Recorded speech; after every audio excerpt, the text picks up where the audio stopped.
Are you a people pleaser? Do you turn yourself sometimes inside out to accommodate somebody else's needs? Are you there for people but not there for yourself so much? Then you are indeed a people pleaser. Let's examine that today. Hang on.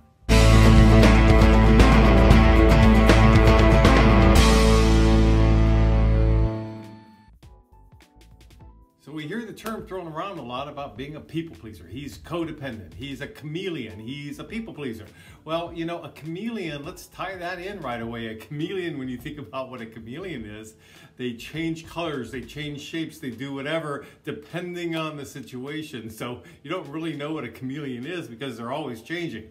Well, people pleaser is the same. They know how to change themselves to accommodate the situation or other people and so on. Now, the thing about being a people pleaser is you may fit in, it may benefit you some way, there may be perks to it, it may keep you away from conflict, but you're the one paying the price. That's right, there is a price for being a people pleaser because you are putting yourself at the bottom of the totem pole.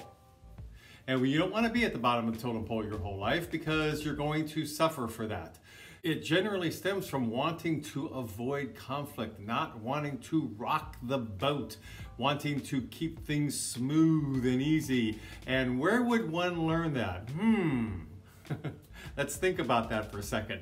They would learn it in childhood, okay? Yeah, you learn that in childhood. And the reason you learn it in childhood is because, generally speaking, your childhood was somewhat traumatic. So that could be a dysfunctional family, some sort of tension in the family. Maybe the parents were always at each other. Maybe there was domestic violence. Maybe there was divorce going on. Maybe the siblings hated each other and you got bullied. Maybe you were physically, sexually, verbally, emotionally abused somehow. Maybe you were a victim of emotional incest.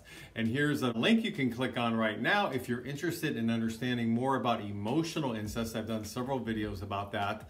So it stems from some sort of trauma in one's life where one decides, a lot of times unconsciously when they're quite young, I'm not going to add to this. There's too much chaos and tension here, and there's not supposed to be a me. I'm supposed to be invisible because by being a me, I would only add to all the chaos, and I don't want to do that.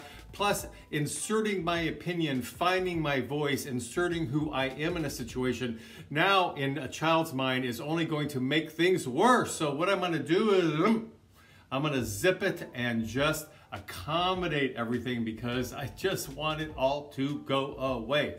When this happens, that's when our way of accommodating it becomes to please, to help, to assist, to ignore your own needs and focus on their needs. Anything to keep the peace. So it's oftentimes learned in childhood, and maybe it did get us through a really sticky situation, a horrible situation when we were young, but it doesn't help us as we grow up and become adults. And that's because to function in life, to have a healthy relationship, to have healthy self-esteem, to have a confidence in life as we go through life and all its challenges, we need to have an I there, a me there, a you there. You need to be there, you need to be present, because that's how we learn and grow and evolve. So without that element, life is going to be extra tough.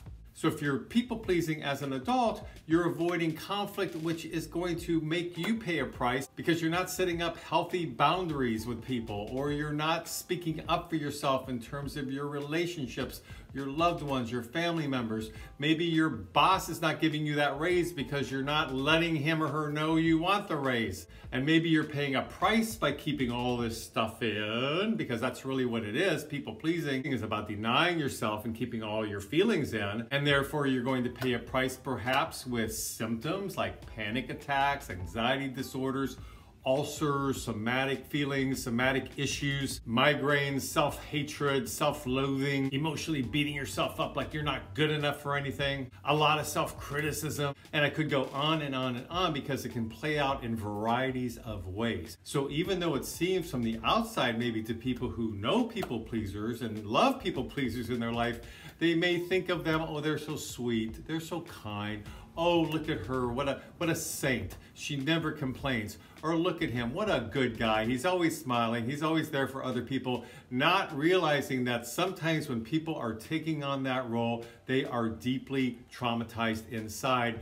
And what you're seeing on the outside is a way to cope, a way to manage the fact that they're scared shitless with so many aspects of life. So I'm not saying people can't be kind in their life and nice and help your neighbor and be there for other people. That's completely fine, and we should be kind and nice in our life to others, right? But there's a difference between being kind and nice and being there for others and denying who we are and not being willing to stand up for ourselves and share our authentic self and share our feelings. Those are two separate issues. Oftentimes for you adult children of alcoholics out there who go to your Al-Anon meetings and so on, that's what you deal with. You deal with the fact that you've been around an alcoholic your whole life, or maybe you're married to an alcoholic, and so you've learned to walk on eggshells to keep the peace because you don't want to make things worse, and you cower when either your drunk dad or your drunk mom or your drunk husband or your drunk wife is coming home because you don't know what to expect. It's very unpredictable. Sometimes they go into a horrible rage or temper tantrums, a side of them that you rarely see, but it happens when they're drunk. And so you just don't want to make it worse. So you just keep everything in and you're quiet and you deal with it internally and keep all those feelings of anger at that person inside, because you should be angry at somebody like that for treating you that way, for dumping all their stuff on you that way, and maybe at yourself for you tolerating it. So as you can see, just with that example, it gets very complicated and insidious in many ways because it filters into all kinds of uncomfortable feelings that we'd rather not deal with, such as guilt and rage, for example. I know for myself as a victim of emotional incest, where I was smothered emotionally by my mother because of a bad marriage to my father. She kind of took me over as her little mini husband. And as a kid growing up, quite young, this starts at age 2, 3, 4, very, very young, you learn in your mind, you're thinking your role in life is to just be there for your, in this case, my mother's needs. I'm just there to please her. I'm selected, I'm picked, I'm treated like a king, so I guess I have to accommodate her by just being nice and mirroring back to her what she wants to see and just saying what she wants to hear, and that pushes the real me down more and more and more. So I learned that from being a victim of emotional incest. But there's many ways we learn in life that somehow I need to keep everything in because I don't want to rock the boat, and if you're doing that, you need to confront it, hopefully get some therapy about it. If you need some professional help with it, do it.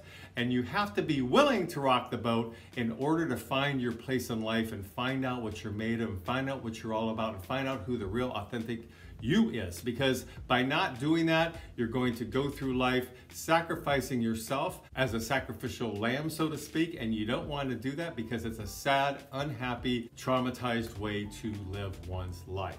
Please leave me some comments below if there's anything you'd like to add or any questions you'd like to ask me. Please subscribe to my mental health YouTube channel if you like these kind of videos. And until next week, this is Brad Shore signing off from Ask a Shrink.